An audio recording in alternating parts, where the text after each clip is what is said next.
광야 이스라엘 백성들의 생활은 사실은 구약 성경에 나오는 큰 이야기죠. 큰 줄거리의 이야기인데 이 이야기가 성경에 실려 있는 이유가 있습니다. 그건 뭐냐면 그 광야 생활에서 이스라엘 백성들이 보였던 그 생활, 행동, 불순종 이런 것들이 다 우리와 깊은 관계가 있기 때문에 그렇습니다. 우리도 만약에 이스라엘 백성들처럼 애굽에서 노예 생활하다가 나와서 광야 생활을 했다고 한다면 이스라엘 백성들이 광야에서 보인 행동과 똑같이 하지 않았을까? 이런 생각을 하게 만드는 이야기죠. 그래서 이 광야 생활의 이스라엘은 곧 지금의 우리의 모습과 흡사하다 이렇게 생각을 하고 말씀을 보면 그 말씀이 은혜가 되는 겁니다. 엄청난 구원을 경험하고 그들이 광야에서 넘어졌던 이유가 뭘까? 그걸 생각해 보면 우리도 역시 마찬가지입니다. 하나님의 은혜를 엄청나게 경험하고 하나님의 은혜가 아니면 살아날 수도 없었을 텐데 하나님의 은혜로 우리가 여기까지 왔으면서도 이스라엘 백성들처럼 광야에서 또 넘어지는 거죠. 또 넘어지는 거죠. 그 이유는 뭐냐? 그 이유는 우리 인간들이 하나님을 자꾸 잊고 자기가 최고인 양, 자기가 전부를 다 이룬 양 이렇게 생각하기 때문에 이스라엘 백성들의 광야에서 넘어진 것과 같이 우리도 자꾸 여기서 저기서 넘어지고 깨지고 부서지는 것이다.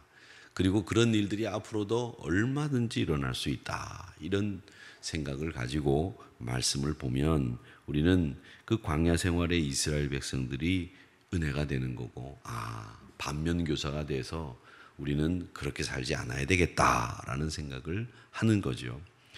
오늘 이 말씀에 보면 히브리서 기자는 안식에 들어가지 못한 광야 생활했던 사람들, 즉 1세대라고 불리우는 출애굽 그 사람들이 광야에서 안식에 가나안에 들어가지 못했던 이유를 소개를 하고 있습니다. 그 소개하는 내용의 말씀이 오늘 이렇게 성경을 보면 여러분 리을 해놓고 7절에 보면 그 밑에 보면 리을 해놓고 이렇게 들여쓰기를 해놨죠. 그건 인용을 했다는 뜻입니다. 우리가 인용을 하면 따옴표를 해가지고 우리는 그래서 인용을 하지만 성경에서는 구약 성경을 인용하면 들여쓰기를 해요. 그래서 들여쓰기를 하고 거기 리을자라든지 이런 표시가 있으면 그 밑에를 보면 리을자 밑에 이렇게 보면 성경에 종이 성경에만 나와요. 여기 성경에는 안 나와요. 거기 보면 리을자 이렇게 보면 시편 95편 7절 이하 이렇게 돼 있잖아요. 그 7절 이하를 인용했다라는 뜻이에요. 그래서 들여쓰기를 하고 그 95편의 내용을 이야기를 해놓고 있는데 이 시편 95편의 내용은 이스라엘 백성이 광야에서 불순종한 모습을 그려놓고 있는 내용입니다. 광야에서 시험하던 날에 거역하던 것 같이 너희 마음을 좀 완고하게 하지 마라. 너희 열조가 나를 시험하여 증험하고 40년 동안 나의 행사를 보았다. 그러면서 이 세대가 노하여 이르기를 마음이 미혹되어 내 길을 알지 못하는도다. 이렇게 말씀하시고 있는데 이 이유는 뭐냐? 하나님 앞에 순종하지 않고 미혹돼 가지고 자꾸 우상에게로 가다가 결국 가나안 안식에 들어가지 못했다. 그 이야기를 하시는 겁니다. 그러면서 오늘 이 말씀 속에서는 구원받은 이스라엘 백성들이 안식 가나안 땅까지 가지 못했던 이유는 뭐냐? 결국 하나님 앞에 불순종하는 생활을 연속했기 때문에 가나안에 들어가지 못했다. 이렇게 이야기를 하는 겁니다. 그러면서 여기 말씀해 보면 항상 10절 말씀이에요. 항상 마음이 미혹되어 라고 하는 말씀이 있습니다. 이것 때문에 그들이 가나안 안식에 들어가지 못했다라고 하는 거죠. 여러분 우리 마음을 파스칼이라고 하는 사람은 팡세라고 하는 글을 썼는데 이 팡세라고 하는 글은 잠언하고 똑같은 글이에요. 잠언. 그래서 이 짧은 글로 신앙에 도움이 되는 글들이 굉장히 많이 담겨 있는데 요즘에는 이런 글들 안 읽어요. 어떤 글들 있느냐? 인터넷에 나오는 핸드폰에 나오는 누가 나쁜 놈이고 누가 좋은 놈이고 이런 것만 읽는단 말이죠. 여러분 그런 거 읽지 마세요. 도움이 안 돼요. 신앙생활에 도움도 안 되고 내 정서 생활에도 도움이 안 되고 전혀 도움이 되는 게 없어요. 뭐만 키우냐? 분만 키워요. 이놈의 새끼들 정치하는 놈들이 말이야 이랬다 위로하고 말이지. 그러니까 머리띠 두르고 가고 두루눕고 그냥 죽여라 살려라 이러는 거예요. 그런 거 보지 마시고 책을 사가지고 그 팡세 같은 글을 읽으세요. 그러면 마음에 편안이 오고 읽으면 은혜가 된단 말이죠. 근데 그 팡세가 한 말이, 팡세를 쓴 파스칼이 한 말이 뭐였느냐 하면 우리 사람의 마음은 갈대라 그랬단 말이에요. 갈대. 그게 여자가 한 말이 아니에요. 팡세를 쓴 파스칼이 한 말인데 그 말이 뭐냐? 우리 마음이 항상 일관되고 지조 있고 똑같으면 얼마나 좋아요. 근데 이 마음이라는 녀석이 말이죠. 이랬다 저랬다 한단 말이에요. 좋았다 싫었다 말이죠. 예? 그러죠? 여러분들은 안 그러신가 본데 저는 그래요. 좋았다 싫었다 그리고 마음이 말이죠. 그런단 말이죠. 그래서 갈대라 그렇게 얘기를 했고 그 팡세는 여러분 꼭 읽어보셔야 되는 책들인데 그 얘기를 하면서 우리 인간들이 참 한 가지로 똑같은 초질관의 마음을 가지면 좋은데 그렇게 하지 못했다는 거죠. 그게 오늘 여기 말씀해 보면 항상 마음이 미혹돼요 라는 말씀이에요. 여기에도 유혹되고 저기에도 유혹되고 우리 사람들 가운데서 나쁘게 평하는 게 있죠. 나쁘게 평하는 것 중에 하나가 뭐가 있습니까? 그 사람 말이야 귀가 얇아 그렇게 얘기하잖아요. 귀가 얇단 말이 이 귀가 두껍고 얇고가 아니죠. 무슨 말입니까? 남의 말을 너무 잘 듣는 걸 귀가 얇다 그렇게 얘기를 합니다. 근데 귀가 얇은 사람들은 넘어지기 딱 좋아요. 이 말에도 혹하고 저 말에도 혹하고 이게 이스라엘 백성들이 광야에서 보여준 모습이다. 여러분 그 말씀을 10절에 항상 마음이 미혹돼요 라고 하는 말씀이 그렇게 돼 있는 겁니다. 여러분 미혹되지 마십시오. 신앙은 귀가 얇으면 안 되고 귀가 두꺼워야 된다. 그걸 여러분 꼭 기억하시기 바랍니다. 그래서 이번 한 주간 동안 나는 신앙생활 하는데 귀가 얇은 신앙생활이 아니라 귀가 두꺼운 신앙생활을 해야 되겠다. 하나님의 말씀만 듣는다. 이 말 듣고 저 말 듣고 요랬다 저랬다 하는 그런 사람이 아니라 하나님의 마음을 흡족하게 해드리는 그런 사람이 되어야 되겠다. 이렇게 생각을 하시고 항상 여호와 앞에 반듯하게 서시는 우리 한우리 성도님들이 되시기를 주님의 이름으로 축복합니다. 그래서 우리가 하나님 나라 들어가는 것이죠. 자, 그 다음에 7절 말씀에 보면 그러므로 성령이 이르신 바와 같이라고 이렇게 얘기를 하시면서 구약의 이야기들을 인용하시고 있는데 그 구약의 이야기를 인용하시는 것은 한 분 한 분 사람들에게 말씀하시는 내용이 하나 있고 또 하나는 공동체, 그 공동체에 다른 성도를 향한 것들이 있습니다. 그 처음 12절 말씀에 보면 뭐라고 되어 있느냐 하면 이렇게 되어 있습니다. 12절 말씀에 형제들아 너희는 삼가 혹 너희 중에 누가 믿지 아니하는 악한 마음을 품고 살아계신 하나님에게서 떨어질까 조심할 것이요 이렇게 되어 있습니다. 우리 공동체가 다 같이 이렇게 있으면 여러분 우리 공동체라고 하는 것이 뭡니까? 우리가 왜 같이 예배를 드려요? 니는 니, 나는 나, 니까지 그 예배를 드리든 말든 이게 아니잖아요. 그렇죠? 목사도 설교를 하면서 성도님들 이렇게 안색을 살핍니다. 누가 화가 나갖고 왔나? 에? 누가 기분이 좋은가? 누가 울다가 오셨나? 이 안색을 살피는 거예요. 이거 뭘 얘기하느냐? 우리가 같이 공동체, 같이 예배를 드린다고 하는 것은 나 혼자 예배만 드리는 것이 아니라 나 혼자 기분 좋으라는 게 아니라 나 혼자 신앙생활을 잘하라는 게 아니라 우리 모두를 둘러보고 살펴보고 헤아려낸다는 거예요. 그렇게 말씀을 같이 나누면서 오늘 아무개 장로님이 불편하신가 보다. 아무개 권사님이 오늘 기도하시는데 말씀 속에서 불편하신 게 있으신가? 내가 기도해 드려야 될 게 있는가? 혹은 좋은 일이 있었나? 이런 것들을 헤아리면서 우리가 공동체 생활을 하는 거예요. 이게 공동체 생활의 참 묘미예요. 근데 요즘에 신앙생활 하시는 분들은 내가 뭐 누구 신경 쓸 거 없이 그냥 와 하고 예배만 여러 개 드리다가 끝나면 미꾸라지 빠져나가듯이 쏙 나가고 말이죠. 제가 항상 요 표현을 쓸 땐 미꾸라지라는 것을 표현을 쓰는데, 그 미꾸라지들 여러분 잡아보셨는지 모르겠어요. 옛날에 미꾸라지들 잡아놓으면요 쏙 빠져나가요. 아주 그냥 쏙, 얄밉기 그지없죠. 그렇게 예배드리고 난 뒤에 다른 사람 형편 주변 돌아보지 않고 쏙 지문만 빠져나가는 건 진짜 예배를 드린 게 아니에요. 예배를 드리면서 우리가 인사하지 않습니까? 하나님께서 우리의 죄를 용서하십니다. 그러니 우리도 서로 용서합시다. 주님의 평화가 함께 하시기를 바랍니다. 그렇게 인사하라고 그러면 막 반갑게 인사하고 돌아서서 막 잘왔냐고 이렇게 인사하는 분들은 참 좋은 분들이에요. 제가 이렇게 보면 좋은 분들, 신앙생활 열심히 하는 분들은 막 여기다 대고 저기다 대고 막 손을 들고 그러세요. 제가 보기엔 너무 좋아요. 그런데 신앙생활 잘 못하는 사람들 와가지고 인사를 하는데도 뚱 해가지고 이러고 인상 쓰고 나를 째려보고 있어. 저 2층에서. 거기서 나를 째려보면 그 기운이 나한테까지 와요? 안 오지. 내가 째려보는 게 더 센데. 그러고 앉아있다가 그냥 예배 끝나고 가버린단 말이죠. 여러분 그러지 마세요. 다 둘러보고 헤아려보고 그리고 마음을 써주고 그렇게 하는 것이 우리 공동체가 같이 예배드리는 묘미란 말이죠. 그것을 이야기하고 있는 겁니다. 자, 그런 다음에 13절 말씀에 보면 매일 피차 권면해서 누구든지 죄의 유혹으로 완고하게 되지 않도록 해라. 우리 공동체가 서로 죄의 유혹에 빠져서 완고하게 되고 딱딱하게 되고 고집불통이 되지 않도록 해라. 이렇게 얘기를 하고 계십니다. 여러분, 그래서 이 공동체를 향한 말씀이 이스라엘 백성들에게 한 말씀이긴 하지만 시편 95편의 말씀이 우리에게 하는 말씀하고 똑같아요.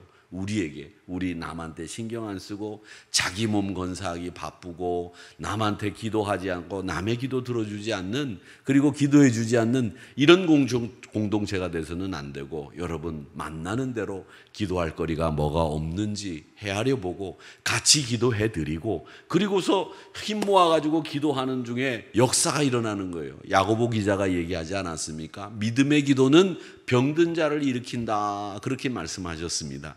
야고보 5장에서 그렇게 말씀하시는데, 이 믿음의 기도라는 게 내 믿음의 기도가 아니라 다른 사람의 믿음의 기도가 병든 자를 일으킨다는 거예요. 그 말은 뭐냐? 치유의 역사가 일어난다는 거죠. 그 사람이 병 고쳐달라고 기도하는 것보다 내가 그 사람을 위해서 믿음의 기도를 할 때 역사가 일어난다는 거예요. 그러니까 우리 공동체는 그런 공동체가 되어야 되겠다, 이렇게 이해를 하시고, 13절에 보니까 뭐라고 얘기합니까? 매일 틈나는 대로 매일 피차 서로 권면하여 너희 중에 누구든지 어떤 사람이라도 죄의 유혹으로 넘어지지 않도록 너희들이 잡아주어라, 이 이야기를 하고 있는 겁니다. 그래서 우리가 같이 공동체 생활한다는 것이 얼마나 행복하고 기쁜 일인지 모릅니다. 서로 안부도 묻고 기도 제목도 서로 나누고 이러면서 피차 권면하는 생활을 하는 겁니다. 피차 권면하는데 그 권면하는 것도 잘 하셔야 되겠지요. 그래서 아름다운 공동체를 만들어 가야 우리가 안식에 들어갈 수 있다. 그러니까 끝까지 견고하게 잡기 위해서 나도 죄의 미혹에 흔들리지 말아야 되겠지만 피차 권면하는 일이 꼭 필요하다고 말씀하시고 있는 겁니다. 자, 그러면서 이렇게 얘기를 합니다. 12절 13절을 말씀을 부연하고 있는데 뭐라고 부연하고 있느냐 하면 이렇게 부연해요. 개인과 공동체가 조심해야 될 이유를 얘기를 합니다. 뭐라고 이유를 얘기하시고 있냐면 14절에 보면 끝까지 견고히 잡고 있으면 그리스도와 함께 참여한 자가 되리라. 이스라엘 백성들에게는 그리스도와 함께 가나안에 들어가게 되리라. 안식에 들어가게 되리라, 이렇게 말씀하는 거죠. 그러니까 우리가 안식에 들어가고 가나안에 들어갈 때까지는 끝까지 견고하게 붙잡고 있어야 됩니다. 여러분, 제가 말씀드리지만 신앙생활은요, 화려하고 경력이 많고 앞장서서 일하는 사람들보다 정말 신앙생활 잘하는 분들은 어떤 분이냐? 처음부터 끝까지 똑같은 분, 초지일관 똑같은 분들이 잘하시는 분이에요. 냄비 신앙이 돼서는 안 돼요. 여러분 냄비 아시죠? 냄비. 요즘 냄비는 좋은 냄비들이지만 옛날 냄비는 양은 냄비. 제가 양은 냄비를 하나 사놨어요. 여기서 얘기하면 안 되는데, 양은 냄비를 강화도 기도원에다가 제가 하나 사놨어요. 그거 왜 사놨느냐 하면 양은 냄비는 말이죠. 뭐 끓여 먹기 제일 좋으냐면 요만한 건 말이죠. 뭘 넣어가지고 끓여 먹기가, 지금 저희 집사람이 있어서 더 얘기는 못 하겠는데 끓여 먹기가 아주 좋아요. 그거 하나 넣고 물 500ml 넣었죠. 500ml 물 넣고, 그 다음에 그거 하나 넣고 수프 넣고 계란 2알 딱 깨가지고 넣고, 파 있으면 조금 총총 썰어가지고 총총 썰든지 쏭쏭 썰든지 탁 넣고 끓여가지고 혼자 싹 눈치 보고 착 먹으면 정말 맛있어요. 그게 언제 맛있느냐 여러분? 새벽에 드셔요. 새벽에. 그 뭐좀 맛있어요. 근데 그 얘기를 하려고 하는 게 아니라, 이거 먹고 싶으네. 양은 냄비 얘기하는 거예요. 양은 냄비. 그 양은 냄비는 확 달아올랐다가 불이 없어지면 금방 식어버려요. 언제 불이 있었냐는 것처럼 똑같이 그냥 불 피워가지고 뜨끈하고 그냥 안에 물을 끓일 때하고 그 불을 꺼놓으면 언제 불이 붙어서 뜨거웠는지 몰라요. 그런데 좋은 스텐이나 주물 냄비 같은 건 불을 막 떼놓으면 그 열기가 오래 갑니다. 신앙생활은 양은 냄비가 돼서는 안 되고 주물 냄비가 되셔야 돼요. 불을 떼놓으면 그 온기가 계속 지속되는 신앙, 그 신앙이 좋은 신앙이에요. 그런 신앙인이 되어야 된다라는 겁니다. 그래서 여기 끝까지 견고히 잡고 있으면 이라고 하는 이 말은 우리가 사실 꼭 잡고 있을 때도 있지만 놓을 때도 있잖아요. 어떻게 했다가 놓았을 때 그때 양은 냄비면 금방 불이 식어버리는 거예요. 그런데 내가 주물 냄비로 잘 만들어진 신앙을 가지고 있다면 여러분들이 잠깐 손을 놓았어도 그 열기와 온기가 계속되는 거란 말이에요. 그러니까 여러분, 나는 주물 냄비가 돼야 된다. 나는 좋은 품질의 냄비가 돼서 내 믿음의 열기가 식어지지 않도록 만들어야 되겠다. 이렇게 생각을 하고 계셔야 됩니다. 이게 끝까지 견고히 잡는 신앙생활이다라고 하는 것이죠. 그렇게 되지 못하면 어떻게 되느냐? 17절 말씀에 그들의 시체가 광야에 엎드려진 것을, 그리고 18절 말씀에 보면 안식에 들어오지 못하리라 하셨느냐? 안식에 들어가지 못했고 광야에서 그들은 결국 죽음으로 끝나고 말았다, 이 얘기입니다. 그러니까 나는 주물 냄비 돼야 되겠다. 나는 끝까지 견고히 잡아야 되겠다. 양은 냄비처럼 팍 식어버리는 이런 신앙이 아니라 하나님 앞에서 내가 안식에 들어갈 때까지 견고히 잡고 죄의 미혹에 빠지지 않고 피차 권면하는 이런 신앙의 삶을 살아야 되겠다. 이렇게 각오를 다지시는 여러분들이 되시기를 바랍니다. 여러분, 하나님의 사랑이 강하고 집요합니다. 여러분이 아무리 강하고 집요하다고 하고 여러분들이 아무리 고집이 센다고 하더라도 하나님의 사랑을 끊을 수가 있어요, 없어요? 없어요.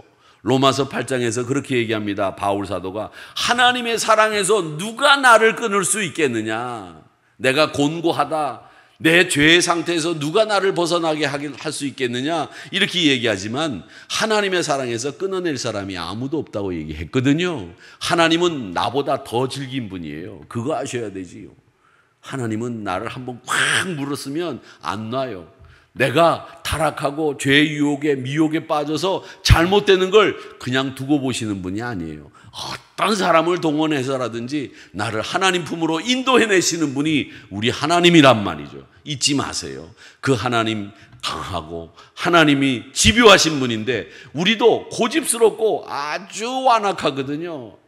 아주 완악해요. 그래서 여기 굳을 대로 굳어가지고 딱딱해 있어요. 한번 이렇게 찔러보면 들어가지도 않아. 딱딱해가지고 어떻게 그렇게 못 됐는지 말이지. 신앙생활을 그렇게 하지 마세요. 어떻게 하라고요? 말랑말랑해야 돼요. 여러분, 제가 얼마 전에 가평 자수로 만든 엿을 먹어봤어요. 엿인데 이렇게 하나씩 낮게 포장이 되어 있는데 입에다 넣으니까 이 잔엿인데 말이죠. 이게 딱딱한 것처럼 보이다 침이 살짝 묻으니까 아주 그냥 말랑말랑해져서 제가 그걸 맛있게 먹었는데 처음에 입에 넣자마자 딱딱하니까 이 맛이 없는 줄 알고 안 먹다가 제가 몇 개를 이렇게 계속 엿을 먹으니까 집사람이 한번 먹어보더니 그거 맛있네. 맛있는 건 제가 잘 알아보거든요. 맛있네. 그러면서 혼자 다 먹어버렸더라고. 근데 여러분, 제가 한 가지 알려드릴게요. 말랑말랑한 게 맛있어요. 그 말랑말랑한 것 중에 그 마트에 가보면 사탕이 여러 개가 있는데 딱딱한 사탕은 맛없어요. 말랑말랑한 말랑까유라고 하는 사탕이 있는데 제가 이거 이름을 얘기해서 죄송합니다만 저는 그 사탕을 한 번 뜯으면 한 봉을 다 먹을 때까지 손을 못 떼어요. 그래서 말랑까유는 제가 안 사려고 제가 이렇게 노력을 합니다만은 말랑까유 한번 드셔보세요. 말랑말랑한 게 입에 들어가면 그냥 녹고 너무 좋아요. 그거 먹을 때마다 내 마음도 이렇게 말랑말랑해야 되겠다 이렇게 생각을 합니다. 여러분 신앙생활 할 때 딱딱해가지고 입에 넣었다가 이게 녹지도 않네 탁 뱉어버리는 이런 엿되지 마시고 말랑말랑한 말랑까유 같은 신앙으로 여러분 오늘 말랑까유의 신앙이라고 잘못됐네. 오늘 설교 제목이 끝까지 견고히 잡으라가 아니라 말랑까유의 신앙이라고 해야 되는데 말이에요. 그런 말랑말랑한 신앙인이 되시기를 바랍니다.